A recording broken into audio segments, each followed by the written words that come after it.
Gereja di waktu fajar. 2 bulan telah lewat sejak hari aku menandatangani berkas itu. Dalam minggu-minggu itu, Bobby semakin tegang, gelisah, dan lebih mengontrol daripada sebelumnya.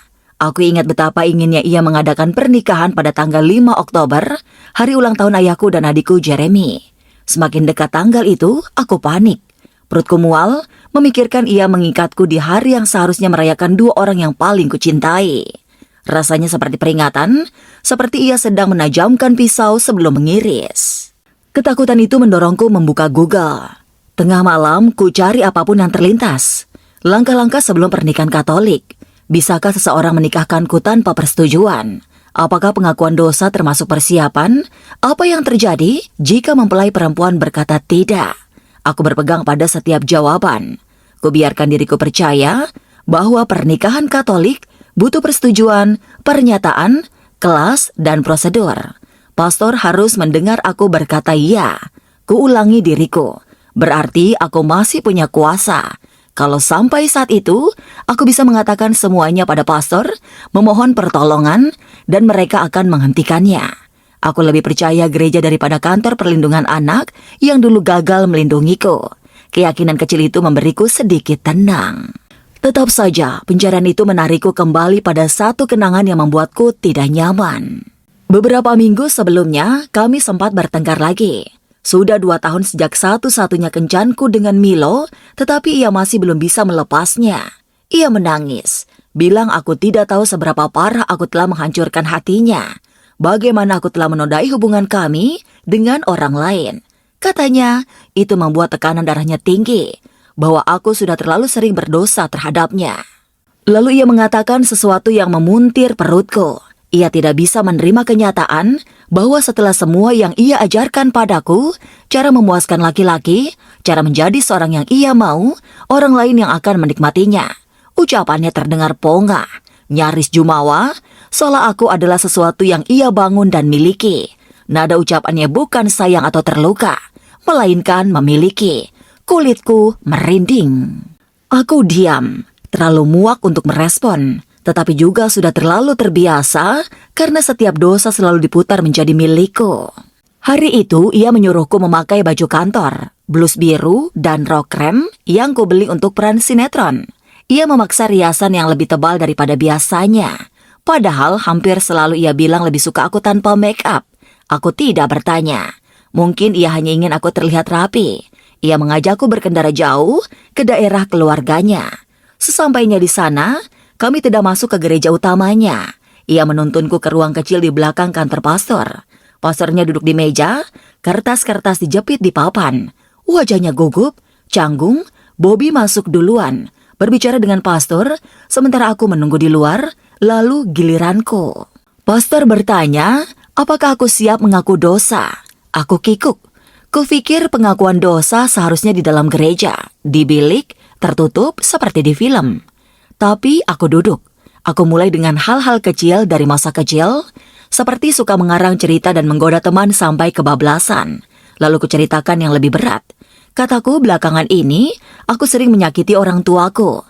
Mataku berkaca, suaraku merendah. Aku hendak mengatakan, sepertinya aku diperkosa. Tetapi Bobby berdaham keras, seperti peringatan agar aku tidak mengatakan hal yang tidak sesuai. Jadi, kuubah kalimatku.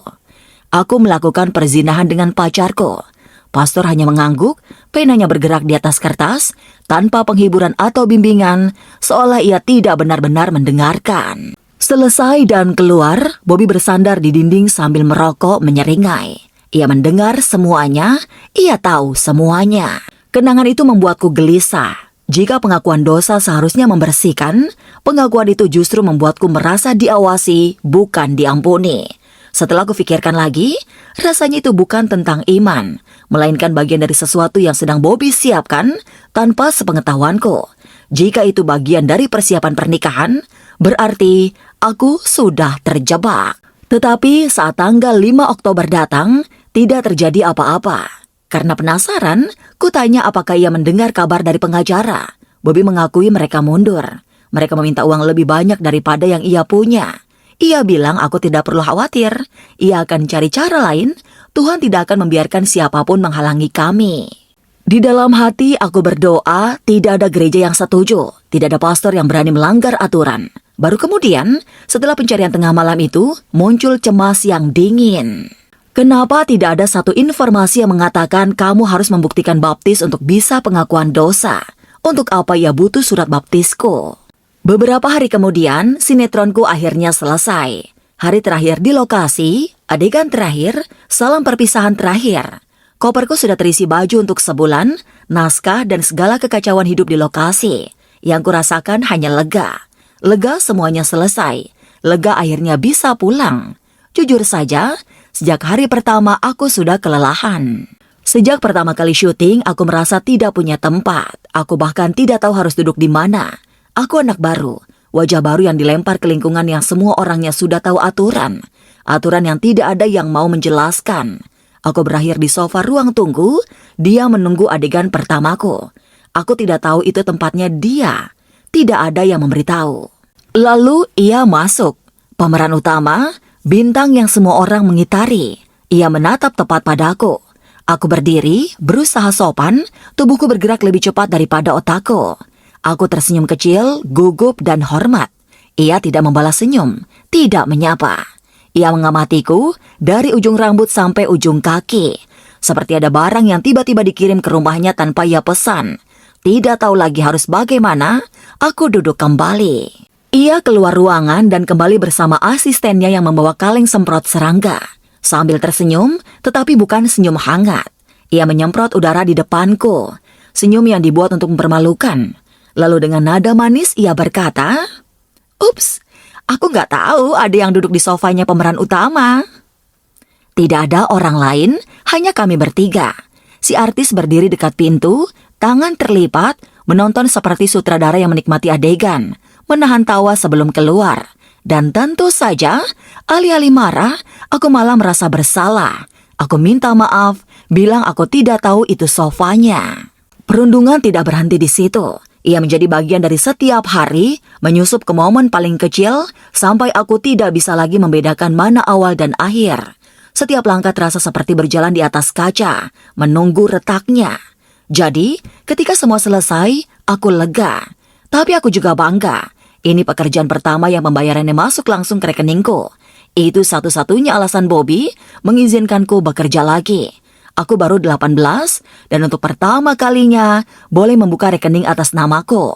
Saat ku cari saldonya, kulihat angka itu ratusan juta rupiah dengan namaku di sampingnya. Ku tatap layar berkali-kali bukan karena ingin belanja, melainkan karena aku tidak percaya. Setelah semua ini, lelahnya, perundungan, tekanan, akhirnya ada sesuatu yang benar-benar milikku. Aku baru mulai merasa bersyukur semuanya selesai. Bahwa aku selamat dari dunia toksik lokasi itu dan bisa bernafas lagi ketika ponselku berdering, Bobby. Ia mulai bicara tentang video promosi sinetronku yang kupakai gaun putih itu. Ia menyuruhku memastikan gaunnya kubawa pulang. Aku mengiyakan, toh semua bajuku sudah kukemas. Tapi dalam hati aku bertanya, kenapa ia peduli pada gaun itu? Lalu ia berkata, "Bilang ke mamamu, kamu gak perlu supir malam ini. Ngomong saja apa, aku yang antar kamu pulang malam ini." Suaranya stabil, tapi bukan tenang. Stabil yang dipaksakan, seperti orang yang menahan rumah kartu. Aku tidak membantah, aku tidak mau berdebat, tidak di hari terakhir. Jadi, aku patuh. Aku bilang pada mamaku, aku akan pulang dengan sopir produksi. Kataku akan lebih praktis karena barangku banyak. Entah dia percaya atau tidak, ia mengiyakan. Masih gelap saat aku melangkah keluar studio, fajar belum pecah. Udara sejuk dan lembab, tubuhku pegal, mataku perih. Aku hanya ingin mandi, tidur, lenyap di balik nyaman. Lalu kulihat mobilnya, Honda Jazz putih. Mobil yang ia beli beberapa bulan lalu, tetapi tidak mampu bayar. Ia baru membayar uang muka, dan cicilan bulanan sudah jadi tanggunganku. Aku meminjamkan uang, katanya akan diganti. Tidak pernah. Itu atas namanya atau nama kakaknya, aku sudah lupa. Yang ku tahu, pada titik itu rasanya seperti hutangku.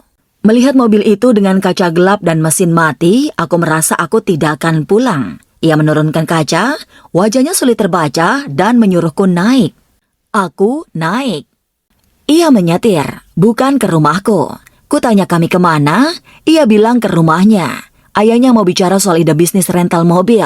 Itu tidak mustahil, karena ayahnya pernah mencoba mengajakku investasi untuk salah satu idenya. Jadi ketika Bobby bilang begitu, aku percaya. Aku hanya bertanya, apakah harus malam ini? Karena aku belum tidur.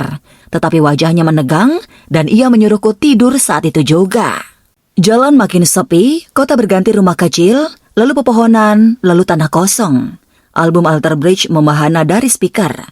Ia ikut bernyanyi untuk I'm Loving Memory. Memaksa suaranya seakan bagus. Leher menegang, suara pecah, percaya diri berlebihan tetapi false. Lebih parah, setengah kata ia telan, suku kata meleleh jadi satu seperti mulut dipenuhi kelereng. Sebuah pikiran menyerang cepat. Bagaimana kalau ia membawaku untuk menikah hari itu? Panik naik, lalu kulirik ponsel, hari itu Senin, itu menenangkan sejenak. Mana ada orang menikah hari Senin kan? Kulihat keluar, memperhatikan jalan, memang ke arah rumahnya. Setelah yakin, aku memejamkan mata dan tidur. Saat terbangun, mobil terparkir di depan gereja. Kecil, tua, dinding krem. Beberapa mobil di dekatnya. Tikus melintas di samping bangunan. Lalu kusadari aku kenal tempat ini. Ini gereja yang sama, tempat ia pernah maksaku mengaku dosa. Ada orang-orang berdiri di luar, berwajah Tionghoa, berpakaian semi-formal. Orang asing, lalu kulihat ibunya. Ia memelukku hangat, seakan ini hari yang membahagiakan. Ada sesuatu di dalamku yang retak. Ini bukan rumahnya, tidak ada pembicaraan bisnis, ini jebakan. Saat aku masih syok, kulihat Bobby jongkok di samping koperku, mengobrak-ngabrik sampai menemukan gaun putih yang tadi ia sebut. Ia mengangkatnya, pakai ini. Aku menatap gaun itu. Kenapa? Aku sudah menduga, tetapi sebagian diriku masih berharap aku salah. Rahangnya mengencang. Kita menikah. Aku tertawa kecil yang kering, bingung dan lelah. Tapi ia tidak bercanda. Kulihat sekeliling, tidak ada satupun milikku di sana. Tidak ada keluargaku, tidak ada temanku, hanya keluarganya, mereka menunggu. Bobby, jangan. Ia mencengkram lenganku. Kamu bilang kamu mau menikah. Sekarang buktikan. Kamu beruntung aku gak dapat tanggal 5 Oktober. Tidak ada yang bergerak, tidak ada yang bertanya apakah aku baik-baik saja. Ia mendekat, nafasnya bau rokok. Kamu tahu apa yang terjadi kalau kamu tidak menurut? Lalu seakan bermain untuk penonton, ekspresinya berubah. Matanya dibuat berkaca, suaranya ia patah-patahkan, memaksa tangis. Kita berhasil sayang. Senang dong, ini yang kita mau. Aku tahu rasanya gak percaya, tapi ini beneran. Ia tampak konyol, bertingkah seperti mempelai paling bahagia di dunia, bermain peran di depan orang, sementara aku kaku. Tubuhku beku, hatiku menolak mengikuti naskahnya. Di dalam hatiku aku sudah tahu hari ini akan datang sejak ulang tahunku. Aku membawa ketakutan ini seperti batu di perut, berdoa ia tidak menemukan jalan, menggenggam harapan bahwa sesuatu apapun akan menghentikannya. Tapi inilah dia, nyata dan tak terelakkan. Tidak ada pilihan, tidak jika aku ingin keluargaku selamat. Ancaman, pemerasan, janji membunuh orang tuaku, foto-foto, surat-surat, semuanya menahanku di tempat. Jadi aku mengangguk. Aku mengambil gaun itu, aku berganti di ruang kecil di belakang gereja, berbau debu dan kayu tua. Kainnya kaku, seperti kostum untuk peran yang tak pernah kupilih. Keluar, Bobby menunggu. Ia menyuruhku tersenyum ke kamera, agar terlihat seperti kenangan yang pantas disimpan. Sepupunya mengangkat kamera dan mulai berkeliling, memotret dari segala sudut, seolah sedang mendokumentasikan bukti, bukan sukacita. Setiap bunyi jepret terasa seperti rantai lain, pengingat bahwa ini bukan pestaku. Ini pertunjukannya, dan aku hanya properti. Namun peristiwa itu tetap berjalan. Aku melangkah di lorong, gereja hening, jantungku lebih keras daripada langkahku. Bobby berdiri di samping pastor, tampak bangga. Aku menatapnya. Laki-laki yang dulu membuatku merasa istimewa, kini ia tidak benar-benar menatapku. Hanya menembusku seperti transaksi, seperti kotak yang harus dicentang, seperti piala. Keluarganya menonton dari bangku, para orang asing dengan pakaian minggu, walaupun ini hari Senin, hari yang aneh untuk menikah. Tetapi tidak ada yang wajar dari ini. Kutatap satu persatu wajah mereka, berharap ada yang melihatku, bertanya, melakukan sesuatu. Tidak ada. Pastor memulai. Telapak tanganku dingin, kepalaku berdengung. Lalu datang momen untuk orang tua, momen ketika mempelai perempuan berlutut untuk minta restu. Orang tuaku tidak ada. Saat pastor memberi isyarat, Bobby mencondong dan berbisik, "Berlutut, anggap mereka orang tuamu," sambil menunjuk pasangan lansia di samping orang tuanya. "Anggap mereka orang tuamu?" Di bangku depan duduk pasangan Tionghoa lansia yang belum pernah kulihat, menatap, menunggu. Aku menunduk, berlutut, dan berbisik kikuk. "Halo, maaf, saya nggak tahu harus bilang apa." Perempuan itu mencondongkan badan dengan ramah. "Sudah, tidak apa-apa, pura-pura saja." "Apa ini? Ini tidak mungkin hidupku. Begitu ganjil, begitu salah, sampai-sampai rasanya hampir lucu. Di situ aku berlutut di hadapan orang asing, berpura-pura mereka orang tuaku, memohon restu seakan semua ini suci." Selesai pastor kembali menoleh padaku, suaranya mantap dan formal. "Apakah engkau menerima laki-laki ini sebagai suamimu?" Aku ragu. Kutoleh sedikit kepalaku, berharap ada yang menghentikan. Tidak ada. Bobby meremas tanganku, kukunya menancap di kulit. Itu pertama kalinya ia menyakitiku secara fisik. Pada titik itu, aku terlalu lelah untuk melawan, terlalu habis untuk bayangkan jalan keluar. Kusayang diriku supaya menerima saja, mengikuti apapun ini. Aku sudah tahu ini akan terjadi. Mungkin ini yang paling masuk akal. Benarkah? Jadi kulakukan apa yang selalu kulakukan. Aku menurut, aku mengangguk dengan kamera mengarah pada kami. Jadi, begitukah pernikahan? Hanya satu anggukan, satu remasan tangan, dan tiba-tiba aku jadi miliknya.